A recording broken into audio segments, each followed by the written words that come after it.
Olá, estamos mais uma vez aqui no nosso programa Jesus e Saúde Mental pela TV da Mansão do Caminho. Hoje nós teremos a participação da nossa amiga Ana Teresa Camasmi, em que nós iremos fazer perguntas e respostas que vocês direcionaram para o nosso Instagram, prof_leonardo_machado. Então também nós já dizemos que vocês podem enviar suas perguntas por lá. Nós sempre colocamos caixas de perguntas. Também podem enviar no chat, só que no chat, muitas vezes, nós não conseguimos captar todas as suas perguntas.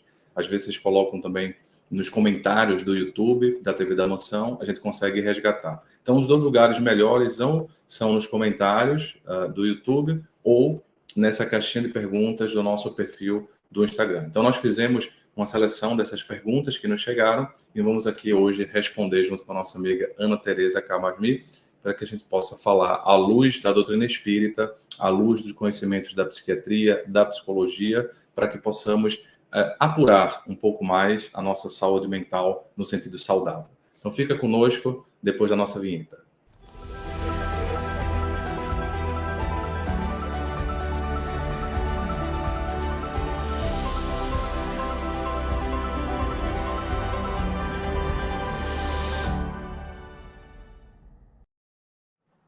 Olá, Ana. Muito boa noite. Muito obrigado por mais uma vez estar conosco aqui na TV Mansão do Caminho. Vou passar a palavra para você que você possa dar suas saudações iniciais. Opa, que bom ver você, Léo, uma alegria estar aqui na mansão com vocês. Como o Léo respondeu agora, ele disse que a gente vai trabalhar as perguntas que vocês enviaram para a gente. Se vocês gostarem, né, desse estilo, que vocês podem mandar outras perguntas para a gente, que estaremos aqui para responder. Ana, tivemos uma série de perguntas sobre as questões dos relacionamentos, né? Como é que a gente pode conciliar, geralmente, os conflitos? Porque muitas vezes o que nos trazem assim, dúvidas é como conciliar conflitos. E, às vezes, também é importante a gente lembrar que, para conciliar conflitos, às vezes é bom focar no conflito, mas é bom focar também nas soluções, ou seja, no bem-estar, né? Focar no amor. E a gente então vai falar sobre os relacionamentos hoje.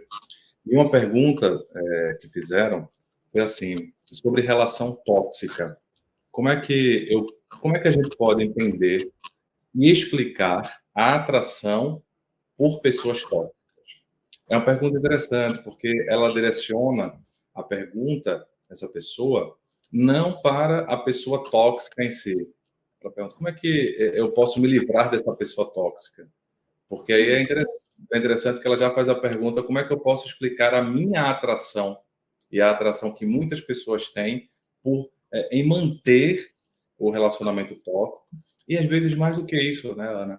A explicar a própria atração inicial que tem por alguém sabidamente tóxico em outros relacionamentos, por exemplo. Então, vou começar com essa pergunta aqui. Nossa, essa pergunta dá muito desdobramento. A primeira coisa é a gente entender o que é tóxico, não é? E a gente poder pensar numa coisa assim básica, né?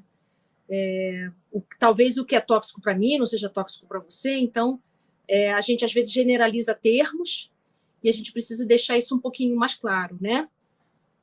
Tóxico é tudo aquilo que nos diminui, que nos encolhe, que nos adoece, né? Isso vale para relacionamentos, isso vale para alimentos, isso vale para estilo de vida. Tudo aquilo que diminui vida, tudo aquilo que engole vida, tudo aquilo que não te permite a expansão, o crescimento, o seu desenvolvimento, é algo tóxico que você precisa cuidar. E por que a gente sente atração por isso?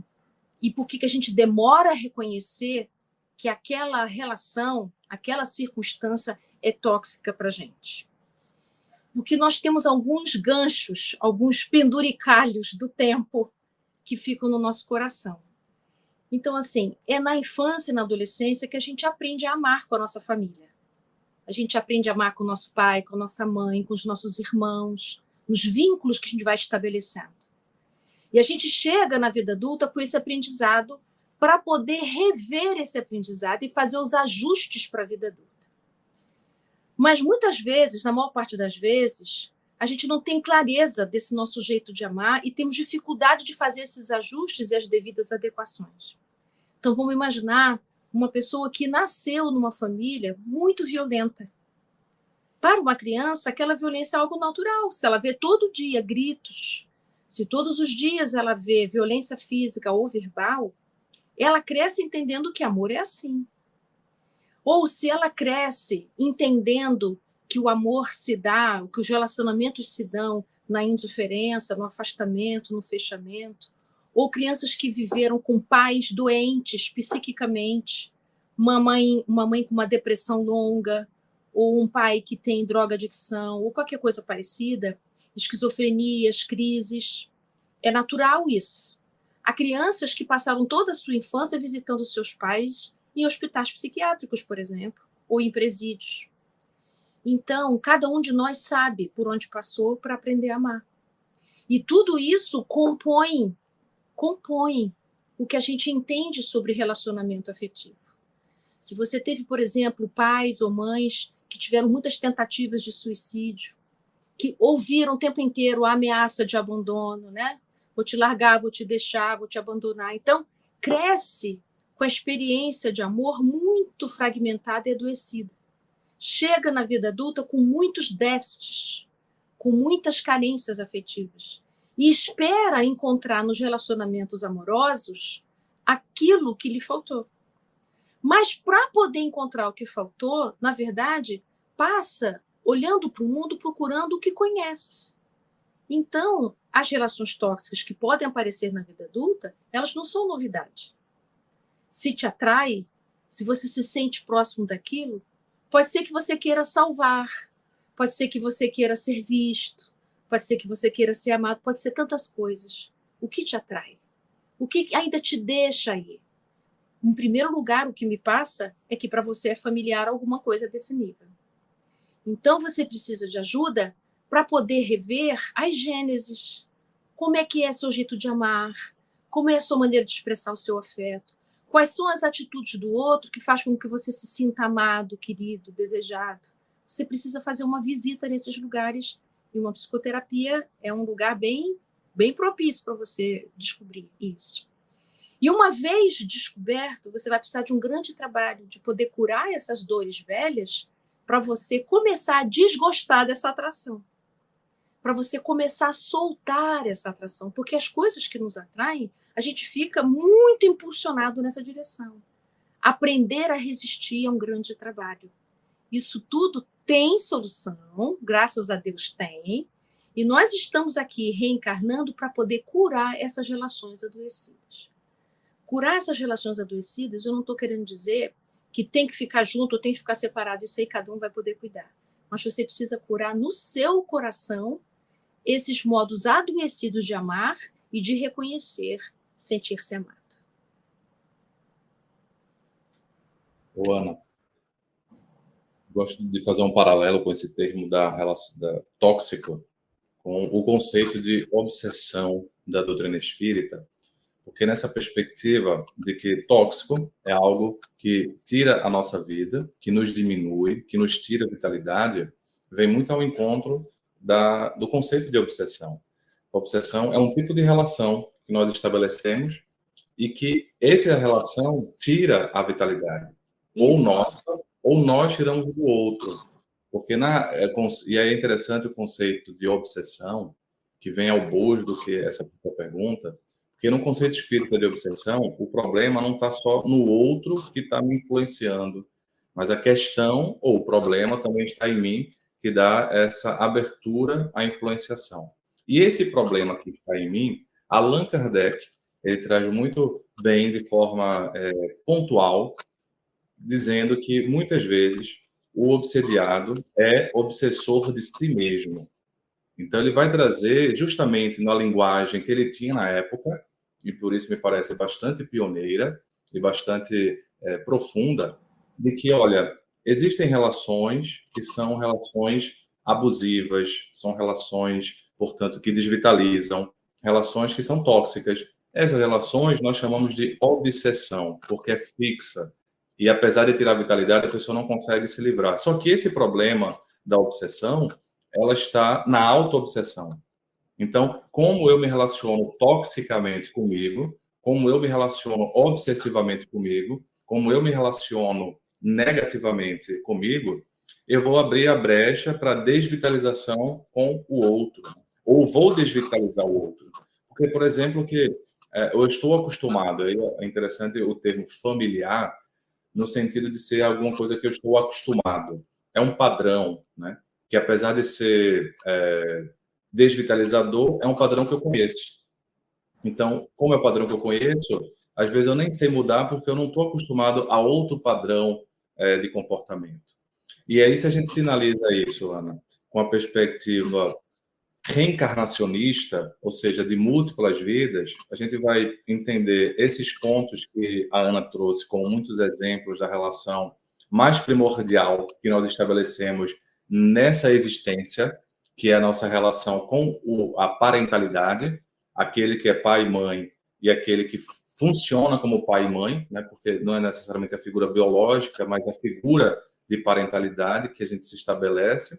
Isso a gente tem outras vidas. Então, o mesmo dilema que a gente está vendo hoje, a gente tem na reencarnação passada, na reencarnação pretérita, não necessariamente com as mesmas figuras, não necessariamente com os mesmos espíritos, mas o dilema é o mesmo, né? O dilema, a forma que eu me relaciono é parecido. Por quê? Porque a forma que eu me relaciono comigo mesmo de uma forma vitalizadora ou auto-obsessiva, portanto, desvitalizadora, é a maneira pela qual eu vou me relacionar com os outros também. Então, não necessariamente o par que eu estou aqui hoje, né, estabelecendo um contato, foi um par que estabeleceu um contato comigo da mesma função na vida pretérita. Mas a maneira como eu estabeleci o meu contato é provavelmente semelhante, até que eu consiga fazer uma virada de chave, né? Uma mudança comportamental. Por isso você está falando de gênero de prova, né? Do assim, tipo, a qualidade, né, de prova que eu estabeleço numa encarnação. E aí que aqueles fenômenos se repetem. Então, não necessariamente é com aquela pessoa, mas eu me sinto atraído naquele lugar. Exatamente. Se eu pensar assim, Ana, um novo padrão, um novo parâmetro, Jesus estabelece para a nossa humanidade, quando ele vai falar assim, olha, eu vos deixo um novo mandamento. Mas esse novo mandamento é um mandamento que se desdobra do mandamento maior, que é amar a Deus acima de todas as coisas e ao próximo como a si mesmo. Mas ele vai mais literal. Ele diz assim, amai-vos uns aos outros como eu vos amei. E ele estabelece um novo padrão. Como referência. Se você não sabe exatamente qual é a referência de uma parentalidade, de um relacionamento saudável que vitaliza, eu vim ser o guia do mundo, eu vim ser o sal da terra, eu sou o bom pastor, ou seja, eu sou essa referência. Veja como é que eu me estabeleci, veja como eu amei vocês e tentem se amar enquanto conjunto de movimento, digamos, de seguidores do Cristo, como eu vos amei. Então, acho interessante que é o mesmo exemplo do amor, é o mesmo mandamento do amor, mas trazendo mais para a prática relacional nesse padrão. Tipo, se você não tem um padrão do que é amor, agora eu dei um novo padrão. Né? Agora eu vim ao mundo e dei um novo padrão de amor. Né? Enfim, acho que passa por aí também, né? Quando você fala desse novo padrão, muitas pessoas falam assim, não, mas aí Jesus não dá, né? Porque é uma coisa muito longe, muito distante. Mas, assim, é claro que a gente ainda não consegue amar como Jesus amou. Mas essa referência pode me incentivar a fazer pequenos movimentos, né? Então, o tempo todo, vocês vão ver em várias passagens evangélicas, Jesus convidando a gente a uma abertura de olhar. Jesus convidando a gente a ver a mesma questão por um outro ângulo, porque o nosso ângulo ele é muito restrito. O nosso ângulo ele é muito contaminado pelas nossas feridas emocionais. Por exemplo, o nosso conceito de justiça. Ele é totalmente contaminado pelas nossas dores emocionais. Quando a gente fala isso é justo, isso não é justo. Então, quando Jesus vem trazer esse outro critério, ele está convidando a gente o tempo todo a olhar inclusive as nossas dores e o nosso sofrimento, de um outro ângulo. É essa referência nova que a gente precisa começar a adotar. Por isso que a gente fica assim, se fosse Jesus, como é que Jesus faria no meu lugar, né? Então, quando Jesus diz assim, teus olhos são a candeia do teu corpo, eu adoro essa frase. Então, teus olhos são a candeia do teu corpo, ou seja, é onde há luz e aonde pode iluminar tudo, né? Então, ele disse, se teus olhos forem bons, todo o teu corpo será luz. Isso significa assim, quando a gente muda o nosso olhar, a nossa visão sobre as coisas, a gente pode modificar todo o nosso comportamento. Então, eu conheço uma historinha, uma brincadeira, mas essa historinha me ajuda a mostrar isso, né? Eu escutei essa história já faz um bom tempo. Disseram que um grande fabricante de sapatos queria vender sapato na Índia. E mandou um representante para o norte, mandou um representante para o sul. Aí o do norte voltou assim, olha, chefe, não tem condição, não. A gente não vai conseguir vender um par de sapato porque todo mundo anda descalço lá na Índia. A gente não vai ter sucesso.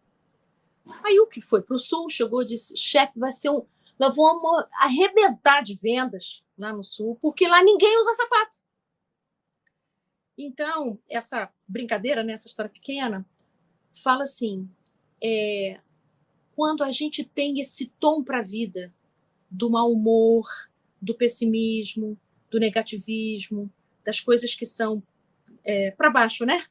Que são mais apertadas, mais restritas, a chance da gente poder melhorar é pouca. Mas se a gente tem uma abertura de olhar, a gente pode ver outras possibilidades, principalmente se a gente tem abertura transcendental, quando a gente tem uma vida espiritual, que a vida transcende a vida material, se o nosso olhar vai para esse lugar, toda a nossa perspectiva modifica, a gente tem chance de poder se comportar diferente. Então, poder ter esse olhar mais aberto para a vida não é um olhar poliana que eu estou falando.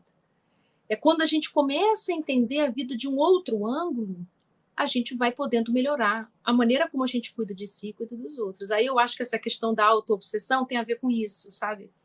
Esse olhar pessimista, negativo que a gente tem, que aí a gente, nesse lugar, atrai companhia espiritual dessa mesma qualidade, né?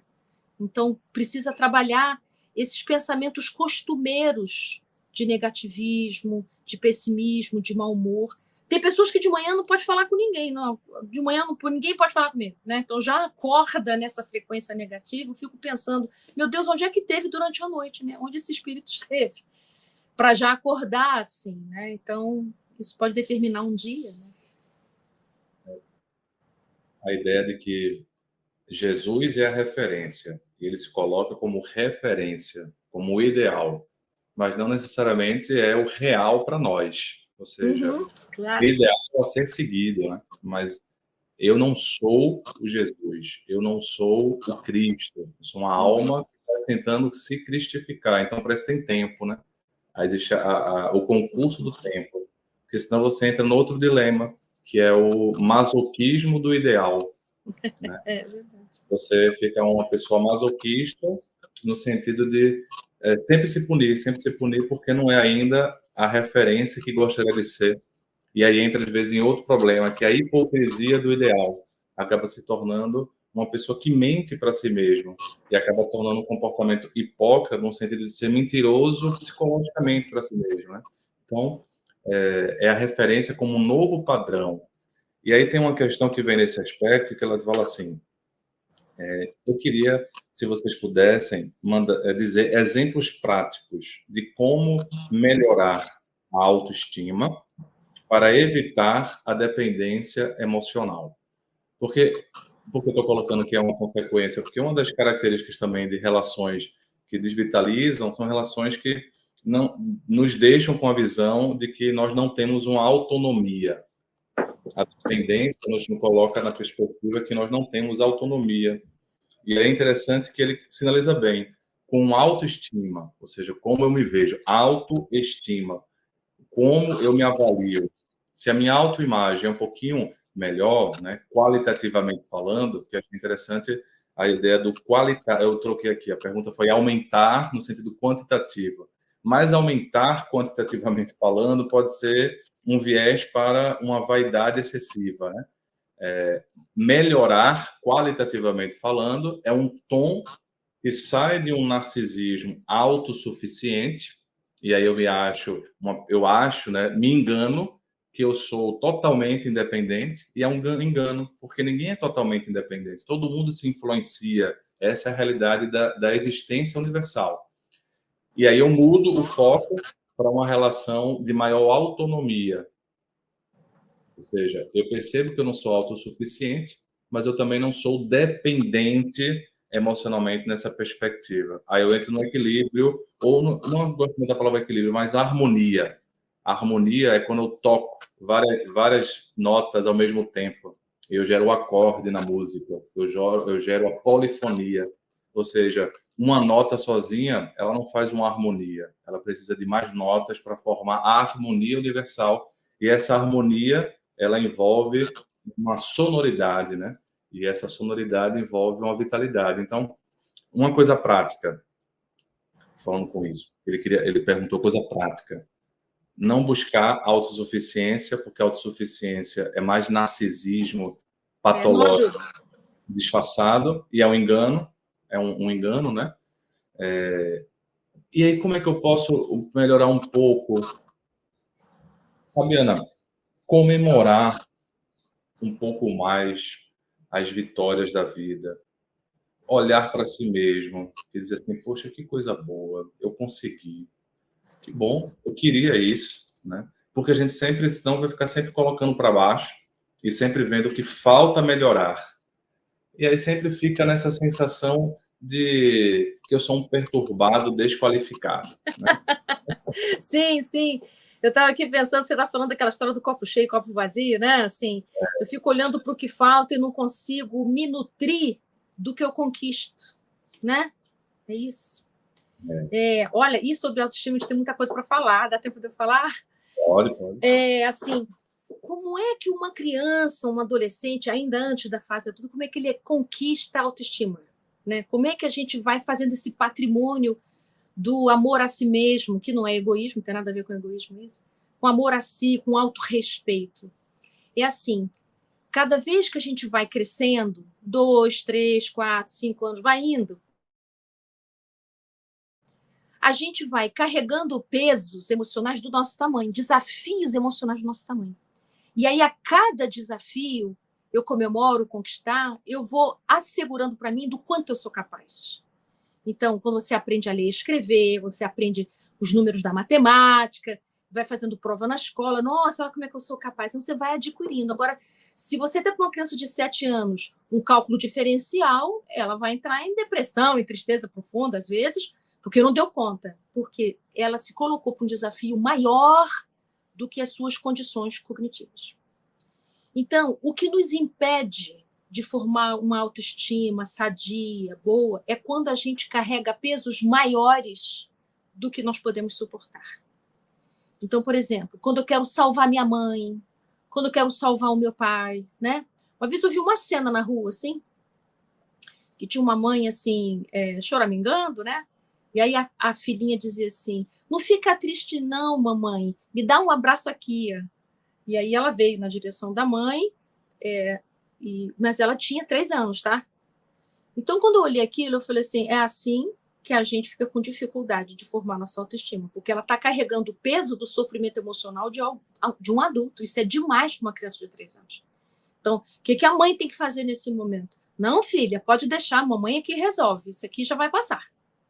Agora, se não, se ela se derruba sobre a criança, ai, é isso mesmo, tal, eu estou muito triste hoje, a criança vai entrando num lugar salvacionista que ela não tem condição de suportar. Então, quantas vezes a gente entra nesse lugar, lugares que não são nossos, de querer salvar a nossa mãe de uma grande tristeza, de salvar o nosso pai, dificuldades financeiras, e assim vai. Então, a gente, ao invés de construir a autoestima, construir informações positivas, né, adquirir informações positivas acerca de si mesmo, por haver superado desafios próprios ao seu tamanho, você deu um passo maior do que a sua perna. Então, você vai chegando na vida adulta, sim, sempre nessa direção e não conseguindo se congratular e nem conquistar esse respeito próprio e esse afeto próprio. Então, você vai entrando em lugares que não são seus, sobrecarregando-se de problemas e de questões que não são suas. Vou dar um exemplo bem prático. eu tenho uma querida amiga que ela era desse jeito. Gente, ela salvava a mãe o tempo inteiro. Dava conselho para a mãe, dizer o que a mãe tinha que fazer e tal. E eu falei para ela, minha amiga, pelo amor de Deus, deixa sua mãe ser sua mãe. Ela é gente grande. Deixa com ela o que é dela. Por que você decide tudo da sua mãe? Vai decidir suas coisas e tal. Aí ela, depois de um dia, me encontrou e falou assim, olha só, fiz aquilo que você mandou. Minha mãe chegou para mim e falou assim, minha filha, tô com vontade de fazer uma obra aqui, o que você acha? Se fosse nos tempos antigos, ela já ia resolver a obra para a mãe. Mãe, você tem dinheiro? Você não tem dinheiro? Mas como é que vai ser e tal? Ela disse que pensou tudo isso. Ai, meu Deus, a minha mãe vai fazer dívida. Ai, meu Deus, como é que vai pagar isso aqui? Acho que eu vou ter que ajudar e não sei o que. Aí ela falou assim, mãe, a casa é sua, não é? Ah, é? Então, mãe, você pode escolher o que você quiser fazer para sua casa ficar bem bonita e com a sua cara. A mãe ficou surpresa. Não, mas você não vai falar nada? Não, mãe, não vou falar nada. Ela não mora com a mãe, tá? A casa dela é outra. Não, mãe, não vou falar nada. Eu te dou maior força. Quer fazer obra? Pode fazer. Tô junto. Me conta depois. Tá tudo certo. Então, quando você me pede exemplo prático, a primeira coisa que você precisa fazer para poder construir sua autoestima é deixar com o outro o que é do outro. E tomar para você o que é seu. E não é tão simples de separar o que é meu encargo, o que é encargo do outro. Porque a gente entende amor nesse lugar esquisito. Amar é o fazer pelo outro no lugar do outro, aí a gente cria dependência emocional. Agora, um cuidado para você não entrar na autossuficiência. Eu não tenho nada a ver com ninguém, não me conta, eu não quero saber, eu não peço ajuda para ninguém, eu resolvo meus babados e acabou, pronto, acabou. Tá? Não é desse lugar que a gente está falando. É a gente conseguir se relacionar com o outro. Você pode apoiar o outro, pode dar incentivo para o outro, mas não faça pelo outro. Nem diga como o outro tem que fazer, porque quando você faz isso, você está dizendo nas entrelinhas que o outro não tem força, nem para pensar e nem para agir. Então, deixa o outro experimentar, mesmo que seja caminhos difíceis, mesmo que ele fale, talvez. Mas aquilo faz parte do aprendizado do outro. Ah, então eu vou ficar assistindo o outro cair no chão? Não estou dizendo para você ficar assistindo. Você vai apoiar, você vai ajudar se precisar, mas não entra no lugar para fazer para ele. Então, você vai se retirando e vai auxiliando do seu lugar. E assim, a gente vai podendo construir relações mais saudáveis, relações sem peso, relações com prazer, relações com gratidão, sabe? Isso é um lugar bem saudável. A gente não viu Jesus ocupando o lugar de ninguém em situação nenhuma. Pensa, na hora da mulher adulta, ele entrou lá, pegou a mulher e botou debaixo do braço? Não. Ele se abaixou, escreveu na areia, conversou com ela depois, né? Então, ele deixou que o outro experimentasse as consequências das suas ações e auxiliou na hora certa, né? Então, quando a gente vai entendendo isso, aí a gente vai criando um respeito por si, respeito pelo outro, e aí a autoestima vai melhorar consequentemente.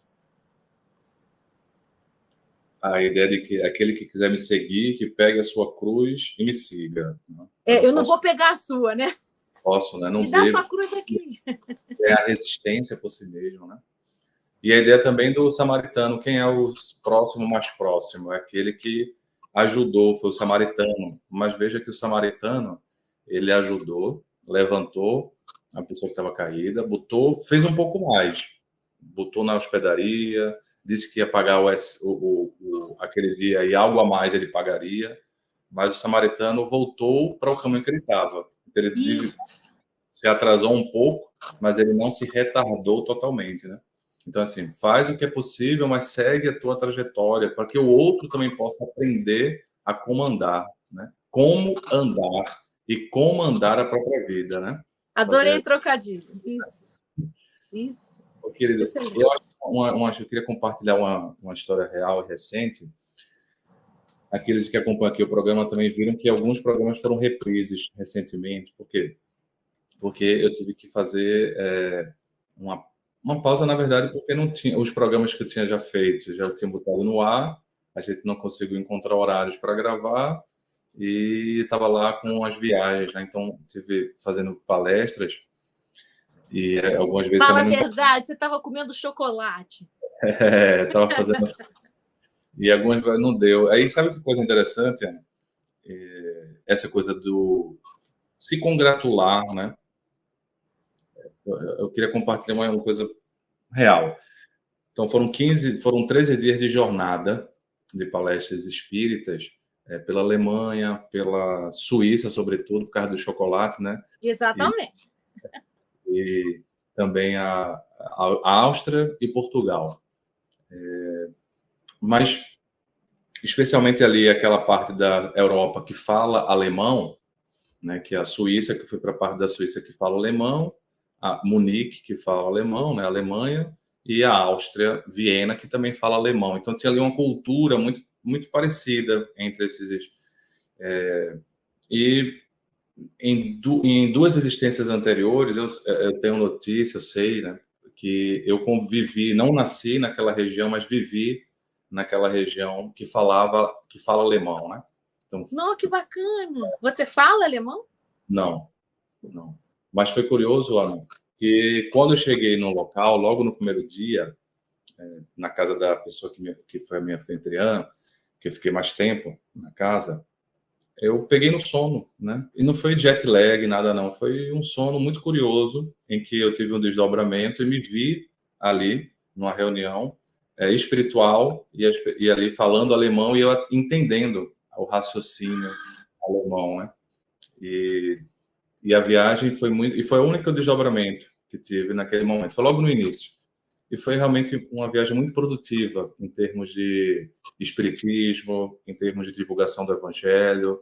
E foi muito interessante também, Ana, ver o trabalho do Divaldo Pereira Franco, porque a gente sabe, mas vou lhe contar, você vê vários centros que ele próprio fundou, um movimento que ele não era digamos assim, a semente é Jesus, né? A semente que faz a florificação é Jesus, é o Cristo. Mas ele foi um grande jardineiro, paisagista do jardim, que é a flor de Jesus ali, sabe? Eu sei, tenho contato, mas me chamou assim muita atenção, tanto que teve uma palestra que eu citei, uma reencarnação que eu sei que nós estamos juntos, e eu me emocionei, assim, as pessoas até perceberam que eu estava com um choro no olhar, me segurei, porque eu lembrei dele, né? Que a personagem fala dele, lembrei ali. Pois bem, então foi uma viagem de muito proveito, de muitas vitórias espirituais, né? E eu me senti muito satisfeito, assim, poxa vida, me senti muito grato, né? E me senti que são coisas da misericórdia divina, mesmo que nós não tenhamos essa dignidade toda, a altura toda do trabalho de Jesus, mas Jesus, Deus, né, e o seu Filho Jesus tem misericórdia e nos ajuda a levantar, né? Então eu olhei no espelho assim, ó, olhei no espelho e quando eu olhei assim, olhei para mim fixamente, né? Que é um exercício que eu tento fazer de vez em quando, mas acho que foi uma das poucas profundas vezes assim que eu chorei muito feliz, agradecido, sabe, por estar retornando àqueles locais ali com uma sensação de ter feito um bom trabalho, de ter deixado retornado ali naquela região, que eu já tinha feito um trabalho nessa outra existência. E aí eu senti a presença de um psiquiatra que me ajuda espiritualmente, e eu sentei na cama, e ele então passou a mão na minha cabeça como um pai. Ele foi encarnado um grande pai, né? 4 filhas deles estão reencarnadas. Eu conheço as filhas dele, são extremamente gratas ao pai que ele foi, não só ao psiquiatra que ele foi, ao professor que ele foi, mas ao pai que ele foi. E como um pai, ele pegava na minha cabeça e falava: fizemos um bom trabalho, meu filho. Foi feito um bom trabalho. Então ele dava um carinho, né? Entende o que eu estou querendo dizer? Tem a ver com E um aval para você também. Uma comemoração, né? E foi logo depois da última palestra, porque depois eu fui fazer em Portugal, mas já foi um outro clima de outros espíritos que eu senti. E aí, querida, quando eu olhava para o espelho assim, eu me recordava que na última, veio claramente um déjà vu, na última existência, não as 2 outras anteriores que eu falei, foi lá no século XIX, lá nessa região, eu vivi acho que 15 anos por aí. E na última existência, quando eu olhava para o espelho, eu via uma cena que aconteceu, né? Eu sabendo que meu corpo ia ser tomado pela doença, Eu quebrei todos os espelhos assim para nunca mais me ver fisicamente, né? Para ficar guardado na memória a imagem Positiva. exatamente. E me deu um déjà vu assim, que foi, puxa vida, por isso que eu até entendi que já aconteceu muitas vezes, na verdade, de eu, nessa existência, me ver no espelho de relance. Sabe quando você vê assim de relance e acha, esse sou eu? Quem é essa pessoa? Entende? E aí é engraçado como fica, como eu falei, a questão do dilema reencarnatório. Fica na nossa memória inconsciente, profunda, fica o registro. E aí eu estou colocando que olhar para o espelho e ver essa outra imagem, e no momento em que eu me senti satisfeito por ter conseguido fazer um bom trabalho, e grato a Deus, né? Poxa, Deus, muito obrigado pela oportunidade de estar fazendo, e muito obrigado por ter feito bem feito.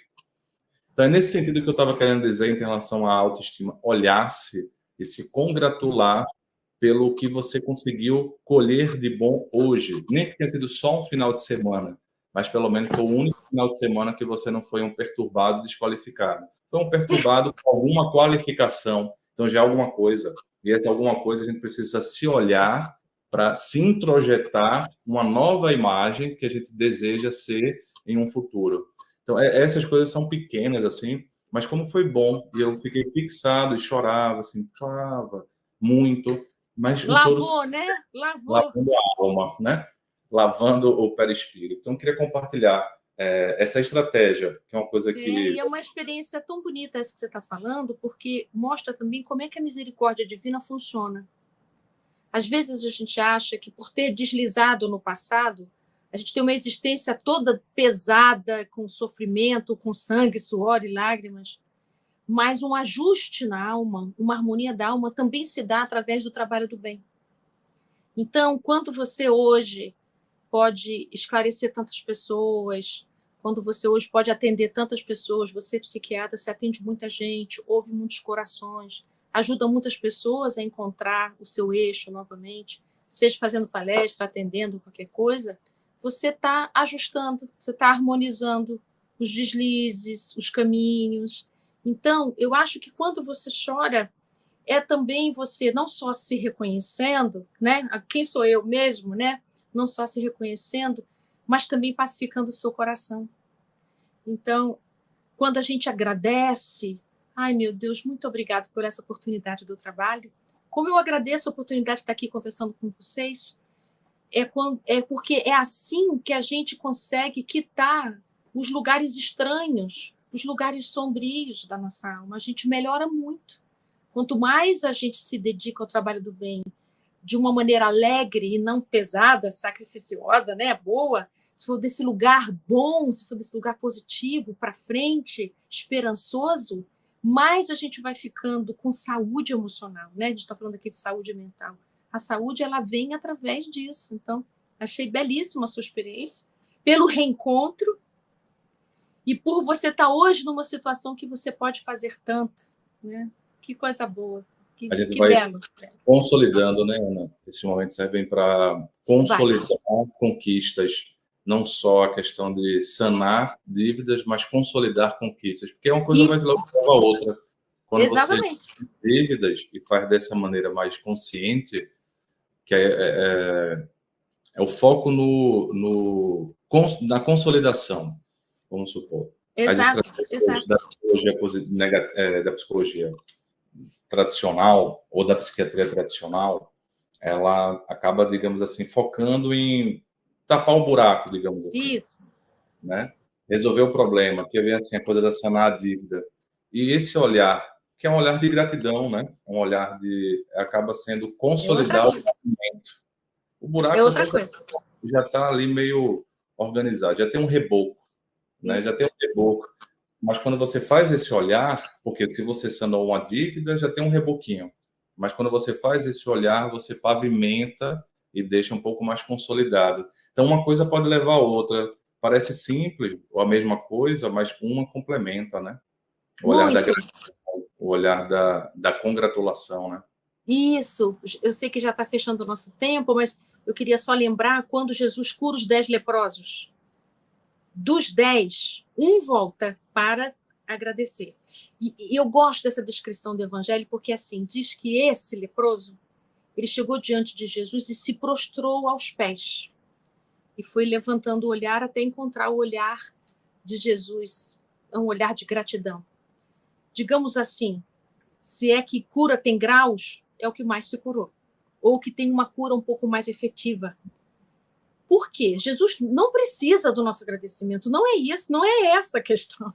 É que a gente precisa se encontrar com a gratidão, porque é ela que oferece uma determinada abertura de alma em que a cura se dá.